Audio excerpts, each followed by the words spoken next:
So today we are continuing our series on making disciples, and you can see there from that we've moved on to Evangelise.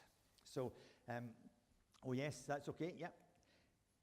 Been thinking about the need to engage with people and how we might do that in different ways and in different times and places, and that there's a kind of overlap between the engaging and the evangelizing, the talking that we need to do in order to explain what it is we actually believe and the one that we believe in. We're trying to help people move closer to God.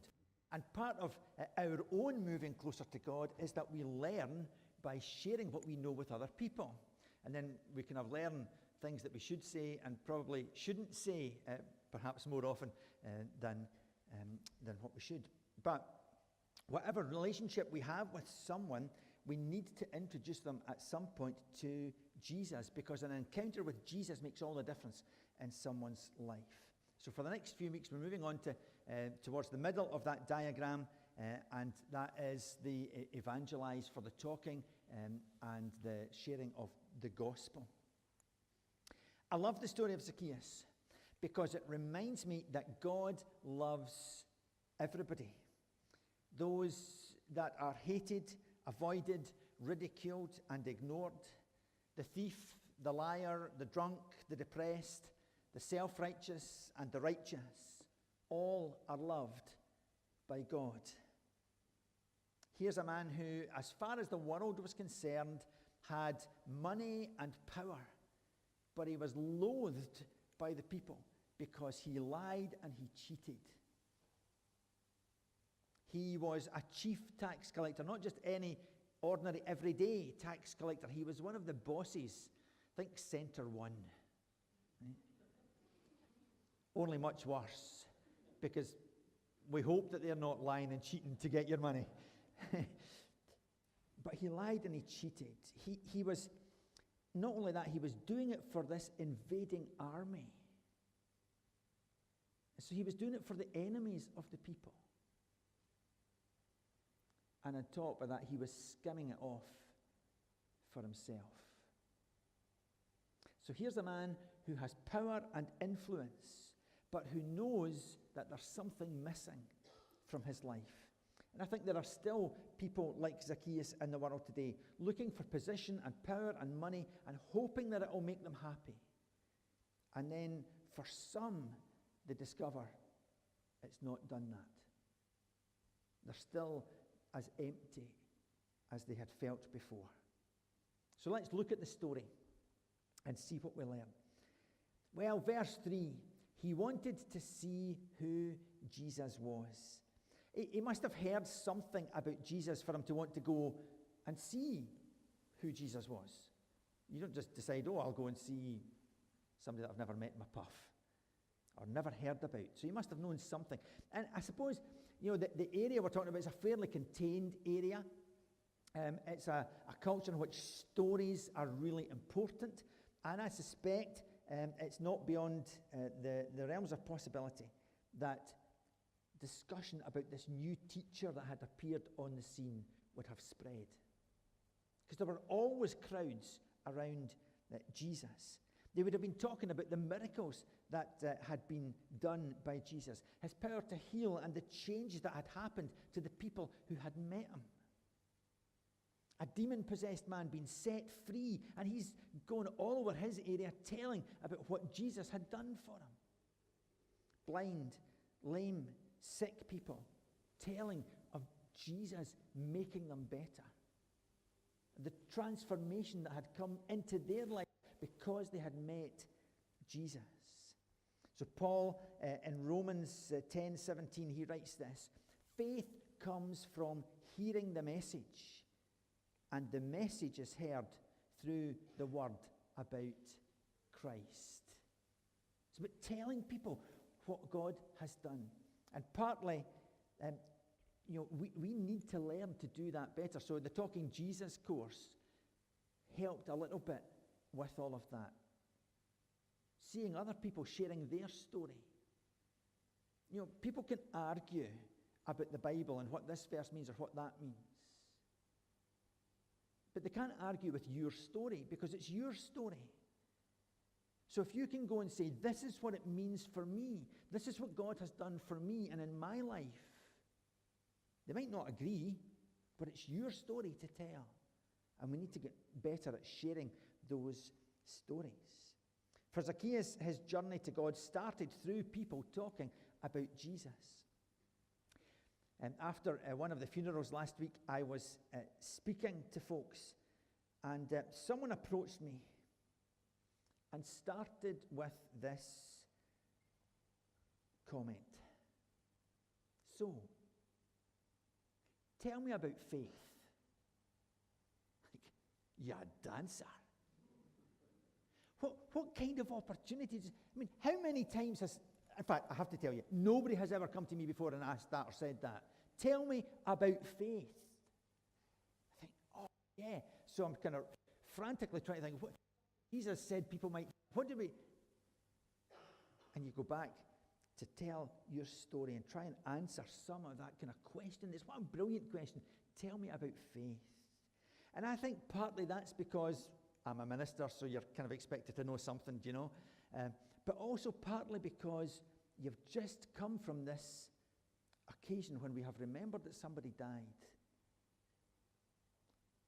But I always want to talk, particularly at the services, for people who have had faith, of the hope that there is for the people of God for the future, and not just for the future.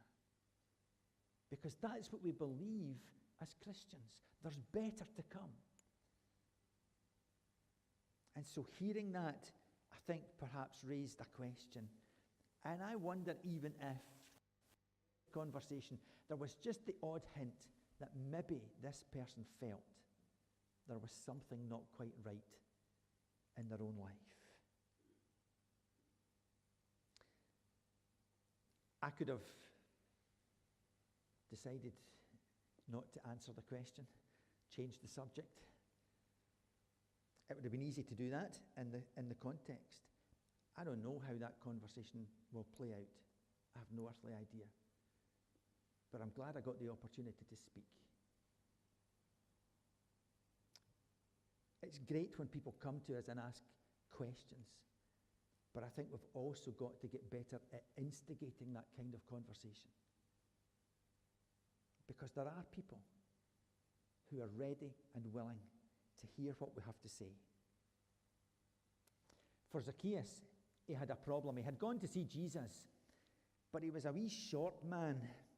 And so we're told he physically couldn't see Jesus because of the huge crowd of people there. So verse 4, he ran ahead and he climbed a sycamore fig tree to see him, since Jesus was coming that way. I suspect it might have been unusual for Zacchaeus to be out on his own in a crowd because he was so reviled. It's likely, given his position, that he would have been assaulted, shouted at, spat on maybe if he was in that crowd. So it seems that he was desperate enough to take the risk to go and see Jesus. I wonder if for years growing up he had been subjected to short jokes. You know, the kind of thing. Did you hear about the psychic midget who escaped from jail? He's a small medium who's at large. That's the best one, let me tell you, right? You've got to hand it to short people. Well, they can't reach it for themselves. Right, stop, enough. If I had been a short preacher, maybe my sermons would be shorter. So physically he can't see Jesus, so what he does is he goes and he climbs a tree. I've got a picture of the type of tree. So you can see it's fairly easy to climb and to get up into the branches. They were often planted along the roadsides because they grew quite big and they offered shelter for people who were travelling. But it would have been totally out of character. It would have been totally unexpected for a man of his position to go and climb a tree. I don't remember when I last climbed a tree. And, I was thinking about it. I used to love climbing trees. Why don't I climb trees anymore? And it's just not kind of, I don't know, it's just not done when you're my age, I suppose. I don't know. I used to love climbing trees. So here's this guy, it's totally out of character, but he's up the tree. because it was the only way he was going to be able to physically see Jesus. But something struck me as I was preparing for today and as I was reading through this story. Other translations put it slightly differently. But for here, it was that word, see. He wanted to see Jesus. Other translations say, for example, he wanted to see what Jesus was like or to see who Jesus was. But I wonder what he actually expected from simply seeing Jesus. What did he hope was going to happen?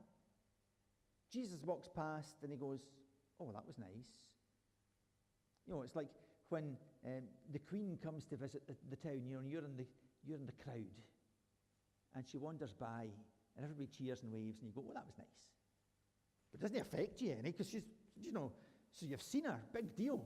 What did he think was going to happen when he went to see Jesus? He might have seen Jesus performing a miracle, and I'm sure that would have been quite interesting and maybe even quite exciting. I'm sure it would have been great to be in a crowd and to hear Jesus teaching. But loads of the people who had been in crowds like that over the years were in that crowd in Jerusalem who shouted, "Crucify him, crucify him." They had seen Jesus, but they'd not actually let Jesus influence their life and affect their behavior. It's not enough for people to know about Jesus. Lots of people know about Jesus, but they don't believe that he's of any value to them. They don't see how he can make any difference to their life. What we actually need is to encounter Jesus, to meet Jesus. Other translations suggest that there was a sense of desperation about Zacchaeus wanting to meet or to see Jesus. It's as if he's thinking, if only I could just see Jesus, it would make all the difference. If only. And that made me think of a story earlier in Luke's Gospel, where a woman who had been bleeding for 12 years wanted to see Jesus. In fact, she wanted to touch Jesus. If only I could just touch his coat, it would make all the difference. And she's in the crowd, and she worms her way through the crowd, and sure enough, she touches Jesus' coat, and she's healed. 12 years she had been bleeding. She had spent everything she had. She had done everything she could. She had seen all the doctors of the day, and nothing had made any difference. And that simple act, that desperation of touching Jesus' coat, caused her to be healed. But of course that wasn't enough, because she was utterly mortified when Jesus stopped in that crowd and said, "Somebody touched me. Who was it?" And so in front of all of those people who were there, this poor woman eventually comes forward and tells her story.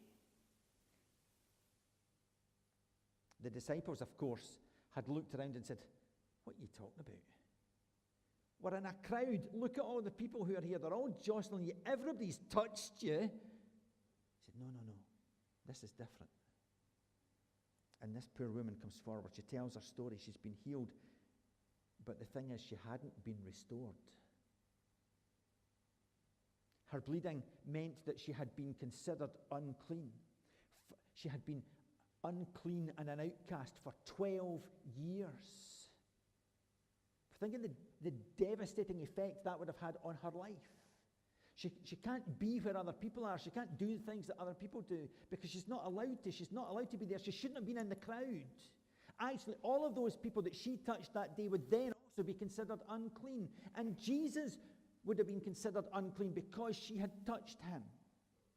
How can you live when you can't go out and you can't touch other people and you can't be with other people? It's no wonder she was desperate. So when Jesus makes her say it was her, imagine how she felt with everybody staring at her.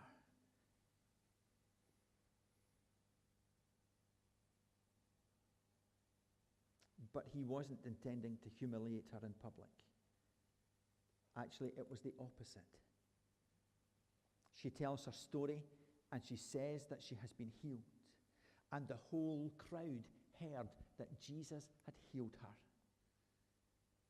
The whole crowd heard that she was better, that she was no longer to be an outcast. She was no longer to be separate. Now she was included. Now she was part of the crowd. Now she was part of her society. Now she could do the same things that everybody else did. And they had to hear that. And then Jesus goes that stage further and he blesses her. Go in peace. That word, shalom. It means more than just go in peace. It talks about restoration. It talks about wholeness. It talks about strength. She came to be healed and she went away with much more. And I think there's something of that in this story of Zacchaeus. I wonder if you're here today like part of the crowd who was with Jesus but never really saw him. Or if, like Zacchaeus or that unnamed woman, there's more to it for you. You're looking for that deeper connection. Each of us needs a personal encounter with Jesus because it's then that we receive restoration and wholeness. So in verse 5, imagine the shock for Zacchaeus. It says, when Jesus reached the spot, he looked up and said to him, Zacchaeus, come down out of that tree immediately. I'm going to stay at your house today. So Zacchaeus went to see Jesus, but he got much more than he bargained for. Like that woman, here's the outcast. Here's the one that nobody wants to be with. Like that woman, he didn't really want to be the center of attention for the crowd. Like that woman, he needed to be restored. This is a personal thing. Jesus knew his name. How on earth would Jesus know his name? Because nobody's going to say, oh, look, it's Big Zach or Wee Zach. But Jesus knew his name. Jesus knew he was up the tree. Jesus knew the very thing that he needed to make him whole. Jesus knows us by name. He knows what we need. And if we're to receive it, we must do metaphorically what Zacchaeus did literally. We have to get down. We have to surrender ourselves. Zacchaeus had to climb down from the tree to meet Jesus. We need to surrender ourselves. We need to get down from being in charge and the desire to be in charge of our own lives and to give them to Jesus so that he can take over. We need to surrender that from the heights of our pride and belief that we can manage perfectly well without God. Of course, we might not actually say it like that, but we know in our own lives that we don't really put God first in everything. But it's only by doing that, it's only in surrender that we find wholeness. So he says, today, Zacchaeus, I'm going to visit your house. Imagine that, an unexpected guest. Don't you love those? You just love them coming in. What's the first thing you think? I haven't tidied. I haven't cleaned. Oh no. Not only that, Zacchaeus, I might bring some of my pals. Only my closest pals. You know, there's about 70 here. You know, it'll be fine. Don't worry. It'll be all right. Wouldn't you like that? If you would, I'm free for lunch. And I could bring the odd pal with me if you like. But here's someone who really wants to see Jesus.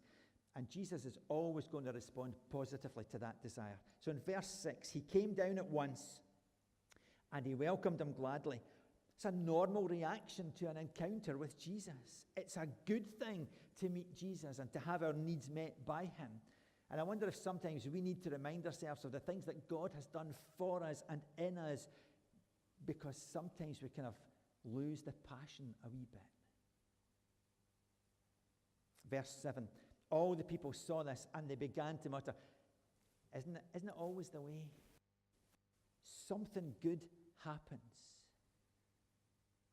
and people begin to moan and complain. Here's this amazing thing happening to Zacchaeus. And all of the other folk began to mutter, he's going to be the guest of a sinner. Oh, a sinner. I know of a congregation where they had done a refurbishment, but people began to complain about the large number of young people that were coming because they might damage the carpet. Where's your priority?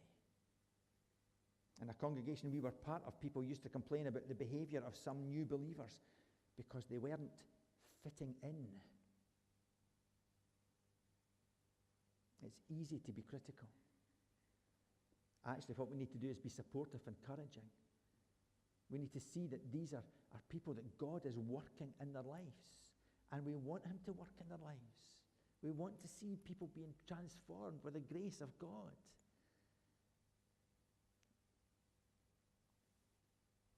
Rather than be excited that Zacchaeus might be changed by meeting Jesus, this crowd thought that Jesus had somehow been contaminated by meeting Zacchaeus. They couldn't see that this person that they considered a sinner was actually worth Jesus' time. And they also seemed to forget that all of them were sinners as well. And we must always remember that we are simply sinners saved by grace. We need to be forgiven as much as everybody else. Is there someone, maybe even a group of people that you think are not deserving of hearing that they are loved by God? This crowd thought that Jesus had made a huge mistake in going to be with Zacchaeus, but Jesus never makes mistakes. And Zacchaeus didn't care that people were talking about him because he had met with Jesus. Those people could have been a stumbling block for him on his journey to Jesus, but actually he was more interested in seeing Jesus and being with him than he was about what the people were saying about him. And we need to be careful that we're not acting as stumbling blocks for people who want to encounter Jesus. Verse 8. After all their moaning and complaining about him, Zacchaeus stood up and said to the Lord, "Look, Lord, here and now I give half of my possessions to the poor, and if I've cheated anybody out of anything, I'll pay back 4 times the amount." Do you see the progression in the story? Zacchaeus went to see Jesus, and then he welcomed him gladly, and now he's calling Jesus Lord. If Jesus is Lord in someone's life, it means that person has surrendered themselves to Jesus. They're no longer the boss of their own life and their own desires and their own plans and purposes. They're giving control of those to Jesus. And the evidence of that is that their life is changed. Everything becomes new. Here's this wealthy man who has cheated people out of money, saying that he'll pay them back with interest. Have you ever consciously asked Jesus to forgive you and take control of your life? Have you surrendered yourself to him? Like the woman who was healed, Zacchaeus needed to be restored publicly. He had changed, but the crowd needed to be aware of that change so that he could be accepted. But I think it also means that he can be held accountable. He has stood up publicly and said, "This is what I'm going to do." And you can be blooming sure that there's going to be folk in that crowd who are going to watch and see that he does it. Verses 9 and 10, Jesus said to him, "Today salvation has come to this house, because this man too is a son of Abraham." That's him welcomed back into the community. For the Son of Man came to seek and to save the lost. Jesus still seeks the lost and still wants people to be saved from the consequences of sin. Salvation is about the future. Jesus says that all those who have faith in him will be saved and go to heaven with him when he returns. But I think it's also about much more than that. 1 Corinthians 1:18 says, "For the message of the cross is foolishness to those who are perishing, but to us who are being saved, it's the power of God." Of course, salvation is for the future, but it's also for now. We are being saved. In the Bible, salvation is spoken of as something both spiritual and physical, individual and communal. It relates to the past, the present, and the future. So in Philippians chapter 2, Paul writes this, "Therefore, my dear friends, as you have always obeyed, not only in my presence, but now much more in my absence, continue to work out your salvation with fear and trembling. For it's God who works in you to will and to act in order to fulfill his good purpose. Work out your salvation. Does that mean if we work hard for God, we'll be saved? No.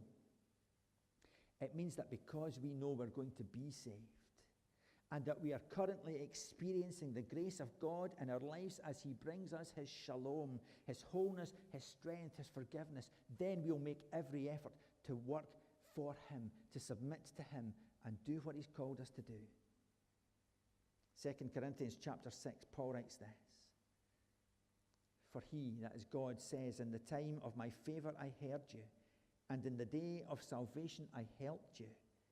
I tell you, now is the time of God's favor. Now is the day of salvation. Do you need an encounter with Jesus today? Do you need to receive his salvation? All you have to do is ask. A simple prayer, for example, Jesus, please come into my life today and change me like you changed Zacchaeus. That's the kind of prayer God will always answer.